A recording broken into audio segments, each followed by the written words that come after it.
네, 안녕하세요. 코난과 김편의 오디오 월드입니다. 이번 시간에는 영화 얘기로 한번 시작해 볼까 해요. 그 영화 중에 영화 감독 중에 카메론 크로우라고 아시나요? 워낙 유명한 감독이죠. 바닐라 스카이, 그다음에 뭐 마이너리티 리포트. 그리고 저는 처음에 알게 된 계기가 싱글즈라는 영화, 옛날에 시애틀에서 얼터내티브 락이 유행할 때 상당히 떴던 그 영화인데, 그 중에서 카메론 크로우의 영화 중에서 가장 또 기억에 남는 영화가 하나가 Almost Famous라는 영화예요. 그 영화 보면은 카메론 크로우가 메가폰을 잡았고, 그 다음에 제가 굉장히 좋아하는 배우 중에 필립 세이머 호프만이라는 분, 지금은 작곡하셨는데, 그분이 또 제가 되게 존경하는 음악평론가 레스터 뱅스 그 역할로 나오기도 하고 그럽니다. 근데 그 영화에서 영화 음악이 되게 기억에 많이 남아요. 그 중에, 그 영화 음악 중에서 사람들이 이제 그러니까 버스를 타고 어디를 떠나가는 그 과정에서 어떤 영화 그 음악이 하나 딱 나오거든요. 엘튼 존의 타이니 댄서라는 음악입니다. 아시죠? 예. 엘튼 존의 음악이 딱 나오는데 그게 정말 귀에 꽂혔거든요. 근데 이 얘기를 한 이유는 여기 중간에 있는 어셔라는 스피커 메이커인데요. 어셔라는 스피커 메이커의 가장 히트작이었던 B718의 애칭이 타이니 댄서였습니다. 그러니까 실제는 뭐 크기 자체가 이 스피커, 두 개 스피커의 한 중간 정도 사이즈 정도 되는데, 뭐 아주 조그만 사이즈를 연상하면 안 되고요. 그러니까 좀 톨보이보다는 좀 작은 사이즈인데 굉장히 또 그 스케일은 아주 큰 그런 사운드를 재생해서 그때 애칭을 타인 댄서라고 한 것 같습니다. 김편님은 그 어셔 스피커에 대해서 어떤 뭐 경험담이라든가 뭐 있으신가요? 그러니까 이게 미국 스테레오파일에서 뭐 2005년, 6년부터 네. 얘네 어셔 오디오 그 당시만 해도 국내에서는 약간 듣보잡 네. 이런 브랜드를 막 추천 기획에 올리고, 그렇죠. 그게 이제 내 기억에는 이제 S512, 예. S520이었거든요. 예. 그래서 이게 뭔가를 갖고 찾아봤더니 대만 브랜드고, 네. 그 다음에 그 설립자가 차이 리엔수이라는 그 대만인인데, 네. 그 사람의 애칭이 아슈웨이였대요. 네. 그래서 브랜드 이름을 어셔라고 줬다는, 그게 상당히 장면이 궁금했었는데, 네. 그거였고, 그러던 차에 작년에 TD20이라는 톨보이 스피커인데, 그게 네. 70kg인가? 그렇게 나왔어요. 네. 그리고 이제 거기에 모든 기술력이 이제 다 투입된 건데, 그 네. 소리를 들으면서, 거기는 트위터뿐만이 아니라, 네. 미드레인지도 다이아몬드를 썼어요. 다이아몬드를 썼어요. 예. 그래갖고, 이런, 미드까지 독보적으로 다이아몬드를 쓰는 이런 브랜드가 네. 대만에 있었구나. 네. 그리고 되게 감탄하면서 들었던 기억이 있어요. 네. 저 같은 경우는 어셔라는 브랜드를 처음 알게 된 계기가 아까 얘기했던 B718이라는 모델 때문인데요. 그걸 어떻게 알게 됐냐면은, 며칠 전에 사실 그 친구가 왔다 갔거든요. 국내. 그러니까 미국에 그 아는 친구가 한 명 있는데, 온라인에서 만났어요. 그래가지고 마치 취재원처럼 미국 쪽의 어떤 오디오 이 계통의 여러 가지 그 소식들, 온라인에 접할 수 없는 그런 소식들을 막 알려주고 그랬었는데, 어셔 B718 제가 북쉘프를 찾고 있으니까 그거 한번 써봐라, 그런 얘기를 하면서 이제 알게 됐었어요. 그래 봤더니 예전에 이제 북미 버전 그쪽에서 나와 출시된 B718은 GR 리서치라고 그쪽에서 이제 막 튜닝을 하고, 그 다음에 그리고 인클로저 쪽은 되게 유명한 그 조셉 다폴리토라고 그 사람이 이제 설계 쪽을 해주고. 그렇죠. 그 M2M 이론의 대가. 그렇죠. 네, 조셉 M2M. 다폴리토 박사. 예. 네. 그래가지고 굉장히 관심을 갖다가 그거를 구입해가지고, 그 당시에는 국내에서 거의 무명이었어요. 아는 사람들이 거의 없었을 때인데 제가 운 좋게 구입해가지고 이제 사용하면서 어셔 브랜드에 대해서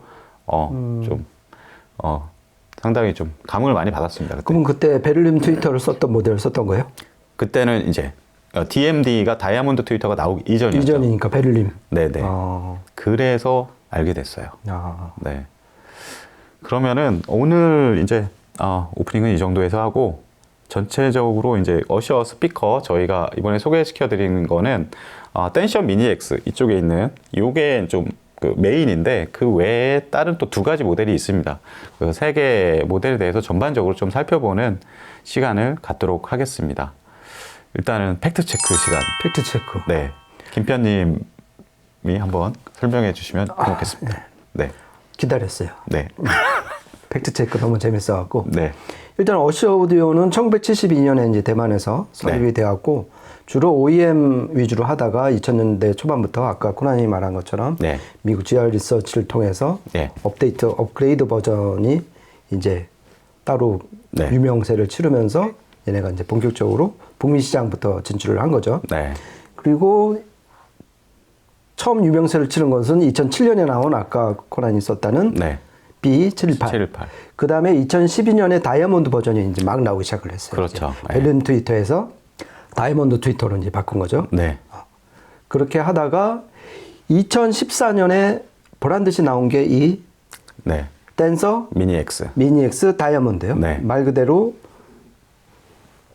트위터를 얘네가 이제 DMD가 붙는데 그렇죠. DMD.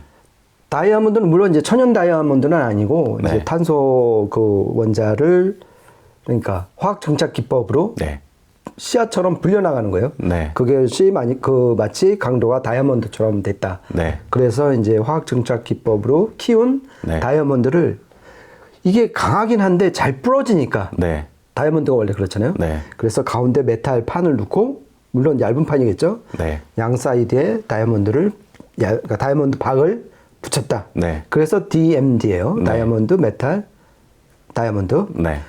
그래서 요 이제 고음역부를 DMD 다이아몬드 트위터가 커버를 해서 네. 고음역대가 무려 40kHz까지 뻗고요. 네. 그 다음에 지금 미드 우퍼는 7인치. 네. 그러니까 이거는 카본 페이퍼 복합콘. 그러니까 여러 특성을 조합을 해서 네. 그러니까 저역이 무려 저기 북쉘프 스피커임에도 네. 41Hz까지 떨어지고요. 네. 그리고 지금 이 정면 화면에서는 잘 안 나올 텐데 위에서 보면 이게 약간 손톱 모양으로 네. 뒤가 완만한 곡선으로 돼 있어요. 중에 류트형이라고 그러죠. 그렇죠. 류트. 예. 그리고 그 이유는 잘 아시겠지만은 내부 정제파. 그렇죠. 정제파라는 것은 대칭면이 있을 때 네. 발생하니까 대칭면을 없애므로써 내부 정제파를 없앴다. 그러면 그 이득은 뭐냐면은 음이 좀 더 플랫하게 네. 네. 왜곡 없이 나올 수 있다고 그렇게 해서 네. 지금 요 스피커는 이 정도 말씀을 드릴 수 있을 것 같고요. 네. 그리고 기본적으로 공치 임피던스는 지금 말씀드릴 총 3개 스피커 다 공치 임피던스는 8ohm이에요. 네. 얘는 감도가 87dB입니다. 네. 그리고 크로스오버 주파수는 2.3kHz에서 끊었고요. 네. 그리고 지금 코나님 쪽에 있는 게 옆에 있는 거. 예, 네. SD500이라는 모델인데 차남이죠. 차남이죠. 네. 그렇죠. 이게 덩치가 크고 상대적으로 비싸다 보니까 이거를 콤팩트하게 좀 만들어 보자. 네. 그러니까 똑같은 DMD 다이아몬드 트위터를 썼대 좀 더 가격대를 절반 정도 가격으로 좀 더 콤팩트하게 만든 게 SD500 모델인데 네. 이거는 세계 모델 중에서 가장 최신 모델이에요. 네. 2021년에 나왔고. 네. 그다음에 요 미드 우퍼는 5.5인치고 그다음에 주파수 응답 특성은 얘는 41Hz까지 떨어졌잖아요. 네. 쟤는 45Hz까지 떨어지고 네. 고역사각은 똑같죠. 똑같아요. 다이아몬드 트위터를 네. 썼으니까. 그리고 크로스오버 주파수는 2.1kHz. 그러니까 네. 조금 낮은데 여기서 끊었어요. 그렇죠. 그리고 감도는 얘보다 1dB 낮은 네. 86dB. 네. 그리고 아마 이제 2부에서 이제 음질로 이제 지금 여기서 안 보이지만 음질로 아마 들어보실 S520이라는 모델이 있는데 네. 그 모델은 정말 가격대를 아시면 아마 깜짝 놀랄 거예요. 네. 지금 제가 아침에 인터넷 최저가 보니까 네. 45만 원이요. 그렇죠. 지금 여기다는 어디 놓기가 약간 좀 애매해서 애매해서. 놓지는 않았는데 네, 아주 귀엽게 생겼습니다. 네. 네. 소리, 그러니까 그 얘기는 이제 2부에서 말씀드리기로 하고 네. 그 스피커는 당연히 그 가격대에서 이 다이아몬드 트위터는 못 썼고요. 네. DMD 트위터는 안 쓰고 소프트 돔을 쓰고 그 다음에 그 스피커 특이한 게 그 5인치 미드 우퍼가 투명해요. 네. 그러니까 비엔나 어쿠스틱 같은 경우에 몇몇 브랜드 뭐 베토벤 뭐 이런 거 그렇죠. 모델 보면 뭐 프로와 뭐 네, 이렇게 투명하잖아요. 그 시어스 그렇죠. 좀 그 드라이브 유닛하고 비슷하게 생겼죠. 맞아요. 예. 안에가 다 보이죠. 네. 그래서 그건 이제 5인치 미드 우퍼를 해서 그러니까 우퍼 사이즈가 작고 인클로저 용적이 작은 만큼 네. 주파수 응답 특성도 좀 작아요. 그리고 소프트 더블터 썼으니까 고역 상한도 작고 그래서 주파수 응답 특성은 53Hz에서 20kHz까지. 네. 그리고 크로스오버 주파수는 똑같이 2.1kHz고요. 네. 그다음에 공치 임피던스 8옴, 그다음에 감도 86dB. 네. 그렇게 세 가지 모델에 대해서 너무 두서없이 말씀드린 것 같네요. 네. 아주 그 디테일한 설명 너무 감사드리고요. 네. 이번엔 뭐 틀린 거 없겠죠? 네. 아, 그렇죠. 네. 네, 설명 감사드리고요. 전반적으로 보면은 이게 그 한 회사에서 나왔지만 이게 또 같으면서 또 그러니까 비슷하면서 또 다르고 각 모델끼리. 근데 보면은 일단은 다 이렇게 전면 포트예요. 전면 포트. 전면 포트일 경우에 좀 세팅할 때 좀 유리한 측면이 있죠. 그렇죠. 그러니까 뒷면에 있을 때는 뒷공간을 좀 많이 띄워야 되는데 얘 같은 경우는 앞면에 있어서 뒷공간을 뭐 아주 여유 있게 안 해도 어느 정도 좋은 소리를 들을 수 있는 그런 방식이고, 그리고 인클로저는 이제 가격대별로 좀 차등을 뒀습니다. 최상급은 이제 아까 김편님도 말씀하셨지만 그 루트형 방식. 그러니까 가장 유명한 게 이제 소너스 파베르가 이런 식의 그 인클로저를 많이 만들죠.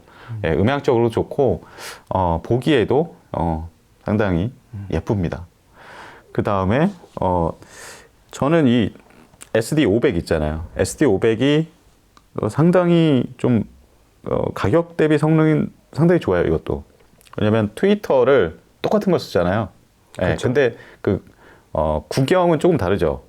구경도 똑같아요. 구경도 똑같나요? 구경도 똑같고. 네, 구경도 똑같아서 이게 다이아몬드 이게 사실 그 대만 쪽 브랜드라고 하면은 사람들이 생각하기에 시중에서 구할 수 있는 유닛을 또 구하고 자기네가 인클로저랑 뭐 크로스오버 정도만 만들어서 만들지 않았냐 이렇게 생각할 수 있는데 기술력이 상당히 높은 브랜드예요. 네, 그런 것 같아요. 네, 실제로 유닛을 자신들이 계속 다 만들고 그리고 그 회사 안에 뭐 무양실이라든가 뭐 연구시설 모두 다 있고 자체 생산하고요.